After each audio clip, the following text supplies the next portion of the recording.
Hey everybody, Kit Walski here, checking out another hashtag Star Trek Discovery Discussions videos. Today, of course, we are going to be talking about one of the major plot points from Star Trek Discovery Season 3, which is the burn itself.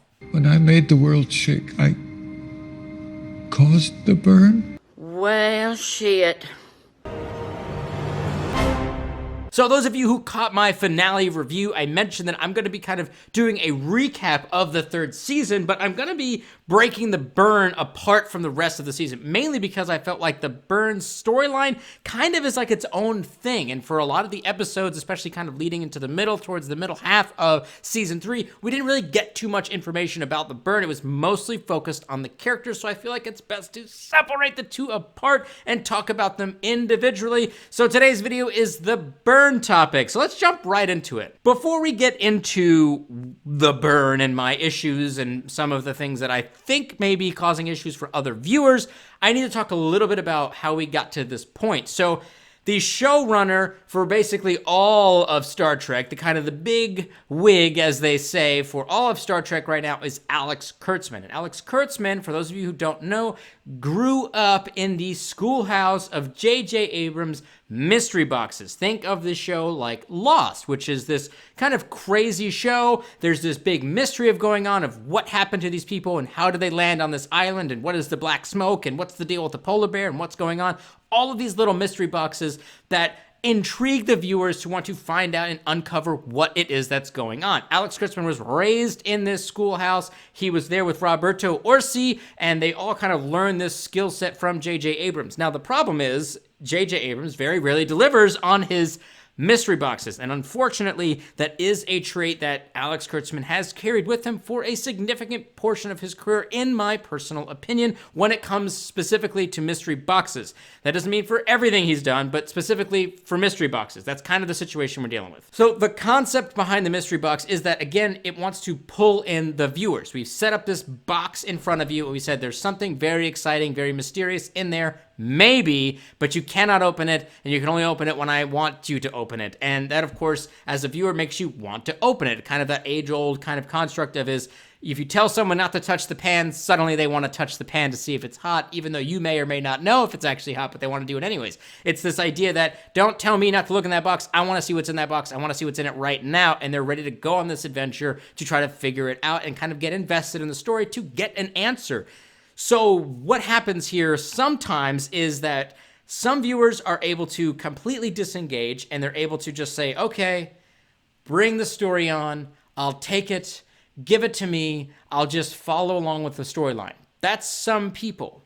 Most viewers will sit there and be like, what is in that box? And I need to go through all sorts of ideas and theories and just go through all these episodes and kind of piece together these breadcrumbs of figuring out what's in the box. What is in the box? What's in the fucking box? We want to know what's in that box. So walking in to season 3 itself was essentially a box. When we kind of got the end of season 2, which is this idea that they're going to the future, into the unknown, into the literal strange new worlds, exploring the unknown, that itself was a mystery box.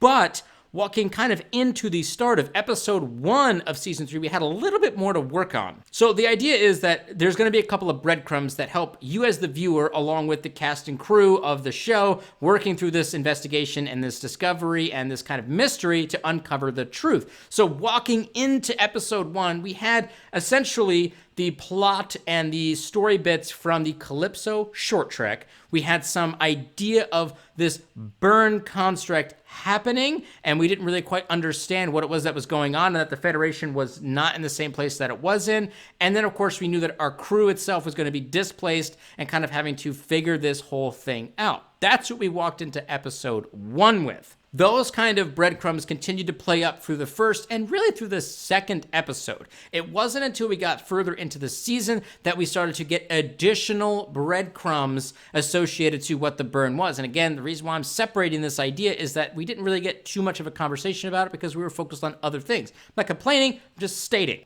The other little bits of breadcrumb that started to get dropped as we were kind of carrying our little breadcrumb basket around, the trail here with the crew as the discovery, and we as the viewer are with the crew trying to uncover the mystery box of the burn and see what's inside of it.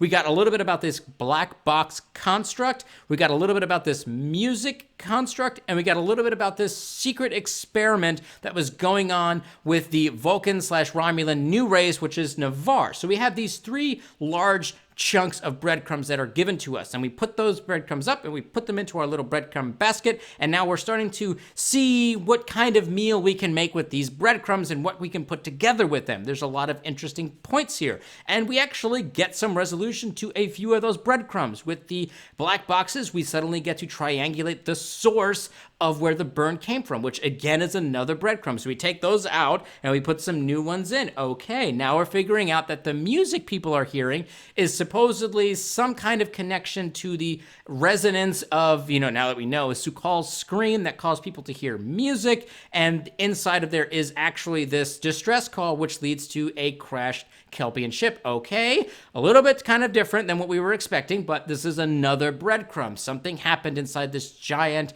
gaseous cloud that's causing this burn, and we need to figure it out and figure out what's going on there. We also got data from the, Navarre kind of experiment of this transwarp conduit type thing, but that breadcrumb is still just sitting in the basket. We don't really know too much more about it. It's just sitting in the basket. So we've got our Calypso stuff in the basket. We've got the burn construct in the basket. We have this triangulated signal in the basket. We've got this distress call with the Kelpian ship in the basket. And we walk into the reveal of the burn, which is that it is a small in mind, but a grown Kelpian man who screamed out really loud.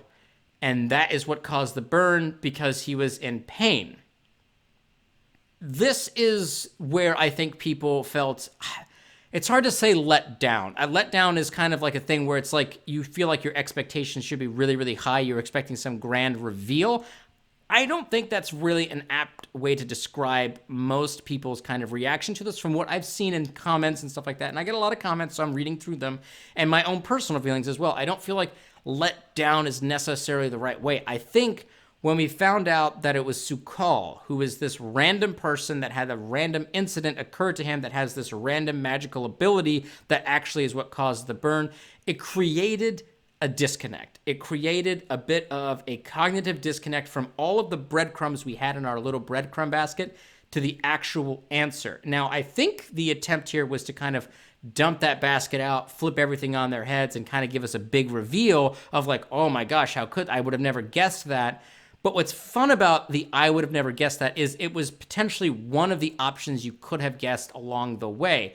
In this case, there was no way anyone could have literally guessed that it was a Kelpian child who was trapped inside of a gas cloud that was made of dilithium, a planet made of dilithium that caused this resonance to go out because he, expelled emotion verbally. We're not even quite sure exactly how it works, and they didn't really get too much into it into the show. And I feel like it created just a simple disconnect of, y'all have led me on this adventure for the entire season. I have all of these fun breadcrumbs that they have given to us, and it kind of amounts to essentially nothing in regards to what we were given. And again, this mystery box construct only works when you reveal it, and we were able to be satisfied with the investigation, that we were satisfied that we were so engaged throughout the entire season that all of our attention, all of our focus, all of our drive and desire for understanding what it was that caused it was paid off because we were there along with the ride.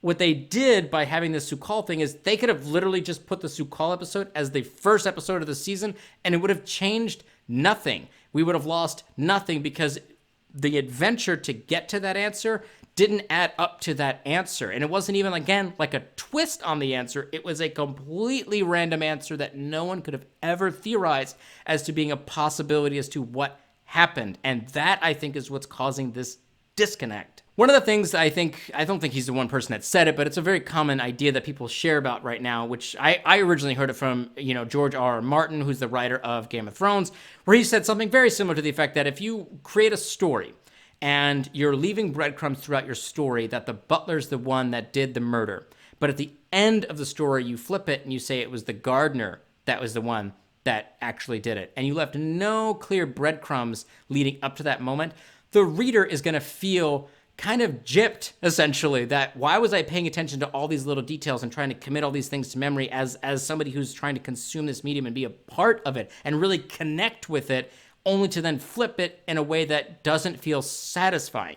And that is essentially what happened with Su'Kal. We had all of these great breadcrumbs that we were really attempting to kind of digest and kind of get into. And of course, I, as an individual that's on YouTube and content creation, I'm going to go full blown with the theory stuff. This is beyond just me. This is, again, based off of a lot of the reactions that I saw online, which is, what is the deal? What is this guy? And how could I have ever known that this is what was going to happen? If I had just shown someone that episode and said, this guy caused the burn, they would have needed none of the other previous episodes, the other 10 or so episodes of the season to understand what was going on, because it was all just explained there. And that was the only episode that required you to really watch to understand what happened. And it's kind of cuts people off at the knees. It kind of disconnects them for it. It kind of feels like they were gypped. Why did I watch this series to figure out this mystery with the crew when I could have just, waited? I could have just waited to the final episode, and then they could have just been like, oh yeah, here it is. And there's nothing that you would have gained by watching the rest of this season. And it feels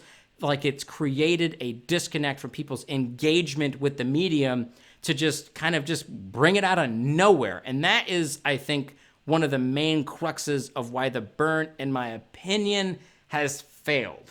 Now, I'm sure some of people do genuinely feel just let down and they feel kind of underwhelmed by that answer. I personally don't feel underwhelmed by it, because they did do a good job with keeping the mystery going, because they were giving us a little bit of breadcrumbs but not any answers. I didn't really feel a connection to the answer we got, but I didn't feel underwhelmed because I didn't really know where to place my expectations. So I think that part of this whole construct that they've created around this season's mystery box worked effectively, where it kept my personal expectations in check. But again, I have my basket of breadcrumbs, and I feel a little disconnected from the fact that none of those add up to this at all in any way, shape, or form, regardless of however you want to put them together. So I felt like my expectations were fine, but I understand some people's expectations were lessened by that. I appreciate the fact that they kept my expectations tempered and that they didn't go over the top. It really felt like Season 2 decided to really elevate the bar, and they were like, how big of a battle could we possibly have with 2 or 3 starships? And they came out with 5,000 little tiny fighters and drone fighters, and they had all this explosions. It was a fun sequence, and I really enjoyed watching the battle sequence happening. But it was really, really big, and they got criticized for it's just always got to be this big thing, so they toned it down a lot, which is good, but they didn't connect it back to all of these other things that we were trying to build it into, that they were trying to build it into, that they were giving to us to say, hold on to this, we might come back to this later, wink, and then they don't, and it's just this random thing that happens at the end. Anyways, guys and gals, again, this is one of the reasons why I wanted to separate the burn from the rest of the season, because I felt like if I tried to put them together, my feelings towards Season 3 would be lessened based off of what they did with the burn mystery box. I think this mystery box construct ultimately failed. I don't think Season 3 was a failure, and I think it's fair to separate the two, considering that the first 10 episodes of this season don't really apply all that much, I should say, to the burn. They're doing all this other fun stuff that I actually really did enjoy, which is why I'm going to talk about that stuff separately. So that's kind of where I'm at with that. Anyways, guys and gals, that's my thoughts. I'm very, very curious to hear what you guys think about my ideas here and my thoughts regarding this. And of course, I want you to get your ideas up down below, and we'll go ahead and get that great conversation started. Please remember to remain respectful to each other and respectful to me, and be polite. Just express your ideas. If you loved it, if you hate it, if you agree with me, if you disagree with me, or you disagree with others or agree with others, keep it respectful. Let's get that stuff up down below. While you're down there, please throw a like and a subscribe up on the channel if you really did enjoy this video. It allows you to stay up to date with all the latest Star Trek news, reviews, movie stuff, comic stuff, book stuff, everything related to the Star Trek universe, and it really helps us out here at the channel. Anyways, guys and gals, thank you again for checking this video out. I look forward to getting the conversation started. Live long and prosper, my Trekkies!